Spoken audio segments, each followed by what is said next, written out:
व्यष्टि अर्थशास्त्र से संबंधित पिछले वीडियो में हमने लागत के अनुभव जनित प्रमाण की बात करी थी, एम्पिरिकल स्टडी ऑफ कॉस्ट की बात करी थी कि किस प्रकार से जो कॉस्ट होती है वो वास्तव में यू आकार की नहीं होती है, बल्कि पहले गिरती है, उसके बाद काफ़ी समय तक स्थिर हो जाती है, उसके बाद बढ़ती है। आज के इस वीडियो में हम एक नई बात करने वाले हैं जिसे रेवेन्यू या आगम के नाम से जाना जाता है। किसी भी वस्तु के विक्रय से जो प्राप्त राशि होती है उसे आगम की संज्ञा दी जाती है। एक उत्पादक के द्वारा उत्पादन करके उसका विक्रय किया जाता है। विक्रय करने के पश्चात उसको जो टोटल धनराशि प्राप्त होती है उसे ही आगम कहा जाता है। तो देखिए, आगम क्या होता है, कुल आगम क्या होता है? टोटल रेवेन्यू बराबर होता है प्राइस गुणा क्वांटिटी। एक उत्पादक के द्वारा जो कितनी क्वांटिटी बेची गई और किस मूल्य पर बेची गई उसे ही कुल आगम कहते हैं। हम ये कह सकते हैं कि किसी वस्तु की विभिन्न इकाइयों के विक्रय से जो कुल धनराशि प्राप्त होती है उसे ही कुल आगम की संज्ञा दी जाती है। मान लीजिए प्राइस रखी गई 5 रुपीज और क्वांटिटी 100 बेची गई, तो टोटल रेवेन्यू बराबर हो जाएगा प्राइस गुणा क्वांटिटी, तो टोटल रेवेन्यू हो जाएगा 100 गुणा 5, दैट इज 500। तो इकोनॉमिक्स में आगम का भी बहुत महत्वपूर्ण योगदान होता है, क्योंकि एक उत्पादक उत्पादन करता ही आगम प्राप्त करने के लिए है।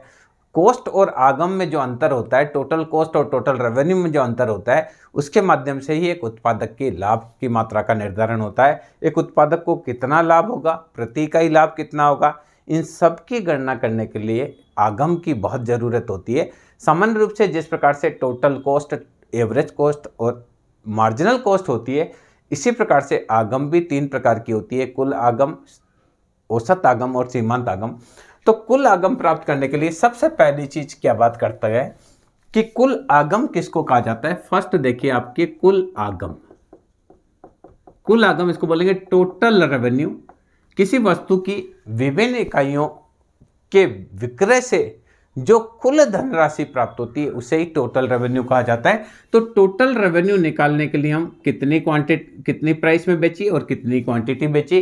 प्राय हम ज़्यादा क्वांटिटी बेचेंगे तो टोटल रेवेन्यू भी ज़्यादा होगा, क्वांटिटी कम बिकेगी तो टोटल रेवेन्यू भी कम होगा। इसके अलावा टोटल रेवेन्यू इस पर भी डिपेंड करता है कि प्राइस क्या है। अगर प्राइस स्थिर रखी जाएगी तो ज़्यादा बेचने से ज़्यादा रेवेन्यू प्राप्त होगा और कम बेचने से कम रेवेन्यू प्राप्त होगा। पर यदि प्राइस परिवर्तनशील है, यानी उत्पादन की मात्रा ज़्यादा बेचने के साथ कीमत कम की जाती है, तो उस स्थिति में टोटल रेवेन्यू कुछ अलग आकार का होगा। उसकी चर्चा हम बाद में करेंगे। दूसरी चीज़ क्या होता है, प्रति इकाई लागत, इसको बोलते हैं प्रति इकाई लागत। इसको एवरेज रेवेन्यू भी कह सकते हैं, औसत लागत भी कह सकते हैं, प्रति इकाई की लागत को कीमत भी कहा जा सकता है। तो देखिए, एवरेज रेवेन्यू निकालने के लिए टोटल रेवेन्यू को क्वांटिटी से भाग दिया जाता है। तो एवरेज रेवेन्यू बराबर प्राइस गुणा quantity divided by quantity. Quantity से क्वांटिटी कटा तो हम कह सकते हैं कि जो एवरेज रेवेन्यू है प्राइस बराबर ही होता है एवरेज रेवेन्यू के। सामान्य रूप से किसी वस्तु की जो कीमत होती है वही औसत लागत के बराबर होती है। तो औसत लागत निकालने के लिए हम क्या करते हैं, औसत आगम निकालने के लिए हम क्या करते हैं, कुल आगम में इकाइयों की संख्या का भाग देते हैं। एक उत्पादक मान लीजिए 100 इकाइयों का विक्रय करता है, 5 रुपये प्रति इकाई का विक्रय करता है, तो औसत आगम निकालने के लिए हम क्या करेंगे, टोटल रेवेन्यू उसका हुआ 500 divided by number of quantity. जैसे टोटल 500 रुपये की उसने वस्तु बेची और कितनी वस्तु बेची, 100 वस्तु बेची, तो उसको कुल औसत रूप से जो क्या प्राप्त हुआ वह 5 रुपये प्रति इकाई के प्राप्त हुए हैं। तो औसत आगम निकालने के लिए हम क्या करते हैं, कुल आगम में क्वांटिटी का भाग देते हैं। तीसरी चीज जो होती है वो होती है सीमांत आगम।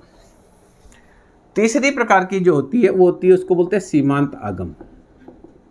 सीमांत आगम निकालने के लिए क्या करते हैं, इसको बोलते हैं मार्जिनल रेवेन्यू। मार्जिनल रेवेन्यू निकालने के लिए करते हैं चेंज इन टोटल रेवेन्यू बटे चेंज इन क्वांटिटी। यानी किसी वस्तु की एक अतिरिक्त इकाई के विक्रय से कुल आगम में जो परिवर्तन होता है उसे ही सीमांत आगम की संज्ञा दी जाती है। तो देखिए, मार्जिनल रेवेन्यू निकालने के लिए हम total revenue of n minus total revenue of n minus 1 time निकाल सकते हैं।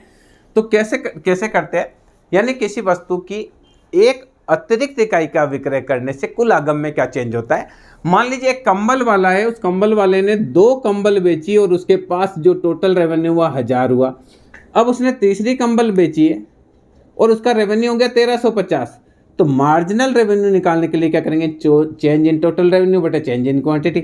टोटल रेवेन्यू में चेंज हुआ 1350, अभी है, पहले था 1000, अभी क्वांटिटी 3 बेची, पहले 2 बेची, तो यानी तीसरी जो इकाई बेची है उसने कितने रुपए में बेची है, 350 रुपये में। तो मार्जिनल रेवेन्यू क्या होता है, किसी भी वस्तु की एक अतिरिक्त इकाई के विक्रय से कुल आगम में जो परिवर्तन होता है उसे ही सीमांत आगम कहते हैं। या 2 से तीसरी इकाई का विक्रय किया गया तो टोटल रेवेन्यू में जो चेंज हुआ वही सीमांत आगम होगा। तो सीमांत आगम निकालने के लिए हम फॉर्मूला यूज करते हैं, मार्जिनल रेवेन्यू बराबर चेंज इन टोटल रेवेन्यू बटा चेंज इन क्वांटिटी। अगर मान लीजिए यहाँ पर डायरेक्ट ये आता कि 2 के बाद 5 इकाइयाँ कुल उसने बेची और 5 इकाइयाँ बेचने के बाद उसके पास अब जो कुल पैसा इकट्ठा हुआ है वो हुआ 2500। तो यहाँ देखिए, यहाँ क्या होता, टोटल रेवेन्यू जो निकालते सीमांत आगम निकालते, तो सीमांत आगम निकालने के लिए करते total revenue of 2 minus total revenue of 1 upper quantity of 2 minus quantity of 1। तो अभी 2500 रुपये उसके पास है, पहले 1000 रुपये थे, अभी उसने 5 इकाइयाँ बेची, पहले 2 बेची थी, तो यहाँ 1500 डिवाइडेड बाई 3, तो यहाँ सीमांत आगम क्या होगा, 500 रुपये होगा प्रति इकाई। तो इस प्रकार से सीमांत आगम की गणना करते हैं। तो कुल मिला के आगम 3 प्रकार की होती है, कुल आगम, उसके बाद औसत आगम और सीमांत आगम। अब देखिए अलग अलग प्रतियोगिता में हम आगम की बात करेंगे। पहली चीज, जब कीमत स्थिर रहती है तब क्या होगा। फर्स्ट देखिए, जब कीमत स्थिर हो, अगर कीमत स्थिर रहती है, जैसे देखिए क्वांटिटी, पहली बेची, दूसरी बेची, तीसरी बेची, चौथी बेची, पांचवी बेची, छठी बेची, प्राइस फिक्स रहती है, प्राइस हर माल 10 रुपए की है, मान लीजिए आप कितने भी ले 10 रुपए की रहेगी, तो टोटल रेवेन्यू होता है प्राइस गुणा क्वांटिटी। तो ये अगर 10, 20, 30, 40, 50, 60, एवरेज रेवेन्यू निकालने के लिए टोटल रेवेन्यू में क्वांटिटी का भाग देंगे या प्राइस जो होता है, तो 10 में 1 का भाग देंगे 10 आएगा, 20 में 2 का भाग देंगे फिर 10 आएगा, 30 में 3 का भाग देंगे फिर 10 आएगा, 40 में 4 का भाग देंगे 10 आएगा, 50 में 5 का भाग देंगे ये 10 आएगा। और मार्जिनल रेवेन्यू होता है चेंज इन टोटल रेवेन्यू बटे change in quantity. Total revenue में चेंज, ये 10 है, 20 में से 10 गए 10, 30 में से 20 गए 10, 40 में से 30 गए 10, 50 में से 40 गए 10, 60 में से 50 गए 10। तो यहाँ देखिए, जब कीमत स्थिर होती है तो टोटल रेवेन्यू तो इस प्रकार से होगा, जब क्वांटिटी 0 होगी तो देखिए क्वांटिटी जब 0 हो तो टोटल रेवेन्यू भी क्या आएगा, 0, यानी किसी वस्तु की एक भी इकाई का विक्रय नहीं होगा तो टोटल रेवेन्यू 0 आएगा। इस कारण से टोटल रेवेन्यू वक्र जो होता है वो मूल बिंदु से स्टार्ट होता है। टोटल रेवेन्यू यानी प्रोडक्शन आप 1 करेंगे तो आएगा 10, 2 बेचेंगे तो आएगा 20, आप 3 बेचेंगे तो आएगा 30, 4 बेचेंगे तो आएगा 40। इस प्रकार से टोटल रेवेन्यू होता है। जैसे देखिए 1 बेचने पर 10 आ रहा है, 0 बेचने पर 0 हो रहा है, 1 बेचने पर 10 आ रहा है, 2 बेचने पर 20 आ रहा है, 3 बेचने पर 30 आ रहा है। तो टोटल रेवेन्यू मूल बिंदु से निकली हुई रेखा की बात ही होगा, क्योंकि अगर आप एक भी बिक्री नहीं करेंगे तो आपका रेवेन्यू शून्य होगा। आप सुबह से शाम तक बेचने के लिए निकले और आपका एक भी प्रोडक्ट नहीं बिका तो आज उस दिन की जो आपकी रेवेन्यू होगी वो शून्य होगी। दूसरी चीज देखिए, जब कीमत स्थिर रहती है तो यहाँ देखिए एवरेज रेवेन्यू भी 10-10 है और मार्जिनल रेवेन्यू भी 10-10 है। तो यहाँ देखिए ये एवरेज रेवेन्यू बराबर है मार्जिनल रेवेन्यू के। क्लियर? उत्पादन जब है 1 2 3 4, 1 2 3 4, देखिए 1 पर भी 10 10 10 10 10 10। तो अगर कीमत स्थिर रहती है हम इसको यहाँ से हटा भी सकते हैं, क्योंकि अगर 0 प्रोडक्शन है तो फिर रेवेन्यू कुछ भी नहीं होगा। तो ऐसी स्थिति में क्या, सामान्य रूप से इसको बता देते हैं, अंडरस्टूड बात है। तो एवरेज रेवेन्यू और मार्जिनल रेवेन्यू, यदि कीमत स्थिर होगी तो एवरेज रेवेन्यू और मार्जिनल रेवेन्यू बिल्कुल बराबर होंगे। दूसरी चीज, सामान्य रूप से अगर हम मार्केट में देखें तो वस्तु ज़्यादा बिकती तब है जब कीमत कम की जाती है। तो एक उत्पादक के द्वारा क्या किया जाएगा, अगर अपनी वस्तु की इकाइयाँ ज़्यादा बेचना चाहता है तो उसको कीमत कम करनी पड़ेगी। तो इसी स्थिति को हम देखते हैं कि जब वह बिक्री बढ़ाना चाहता है तो क्या होगा। दूसरी चीज़ हम बात करते हैं नंबर 2, जब कीमत घटती है।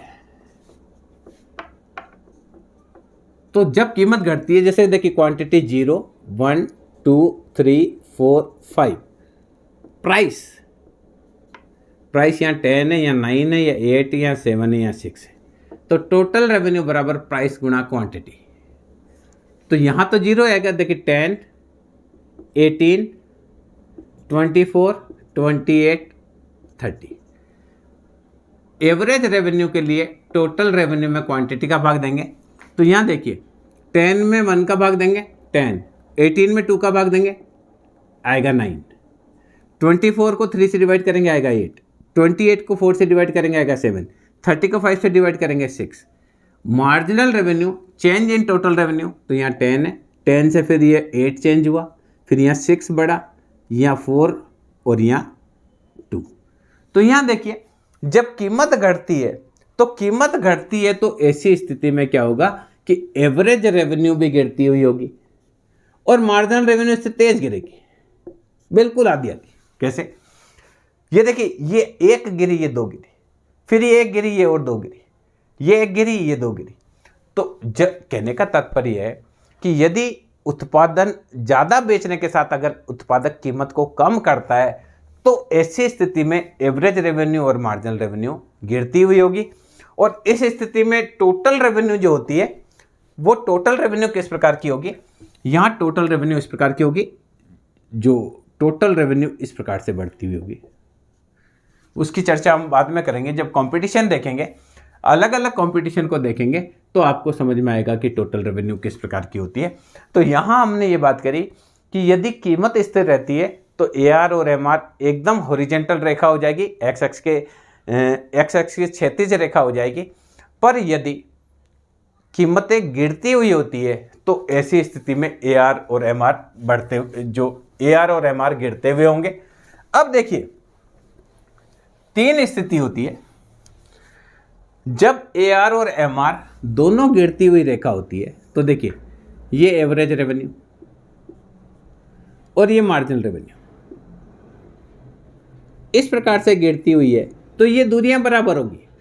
A से B की दूरी, B से C की दूरी बराबर होगी, E से F की दूरी, F से G की दूरी बराबर होगी। यानी AB बराबर होगा BC के, EF बराबर होगा FG के।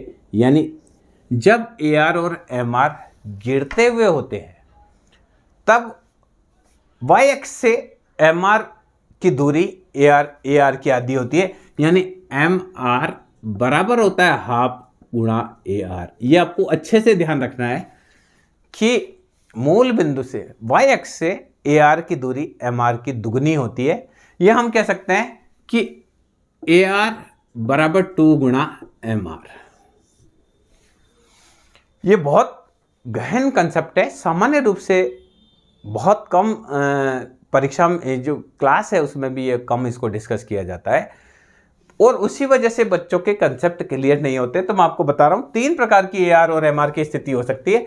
अगर ये सीधी रेखा की बात है तो AR बराबर होगा हाफ गुणा AR, MR बराबर होगा हाफ गुणा AR। अगर ये इस प्रकार से गिरते हुए है एवरेज रेवेन्यू और ये मार्जिनल रेवेन्यू, तो यहाँ ये दूरी ज़्यादा होगी ABC, तो AB ज़्यादा होगी BC की तुलना में। और अगर ये मूल बिंदु के प्रति उन्नतोदर है, ये नतोदर की बात करी, अगर ये मूल बिंदु के प्रति उन्नतोदर है ये AR और ये MR, तो यहाँ देखिए ये दूरी ज़्यादा होगी ABC, तो यहाँ BC is greater than AB या AB is greater than BC। ये जो 2 कंडीशन है, व्यवहार में इन कंडीशन को हम काम में नहीं लेते हैं। हम ये मानते हैं कि जिस अनुपात में AR गिर रहा है उसी अनुपात में MR गिरेगा, तो AR और MR सीधी रेखा की बाती होगा। तब हम ये कहेंगे कि जो MR और AR की दूरी है वो इन दोनों के बीचों बीच की स्थिति ये होती है। अगर यहाँ 45 एंगल का है ये डिग्री कोण, तो ये 22.5 का होगा, ये भी 22.5 का होगा। यानी यहाँ से कितनी भी हम रेखाएं खींचेंगे ये दोनों रेखाएं बराबर होगी। पर अगर ये मूल बिंदु के प्रति मान लो ये कॉन्वेक्स टू द ओरिजिन हो, कॉन्वेक्स टू द ओरिजिन हो तो ये दूरी ज़्यादा होगी, ये दूरी कम होगी। और कॉनकेव हो तो कॉनकेव, ये इसको बोलेंगे नतोदर, कॉनकेव, इसको बोलेंगे उन्नतोदर, कॉन्वेक्स। तो ये एक थियोरेटिकल अप्रोच है जिसमें आप बता सकते हैं। सामान्य रूप से हम जब भी प्रतियोगिता की बात करेंगे हम इसी वाली अप्रोच को काम में लेंगे।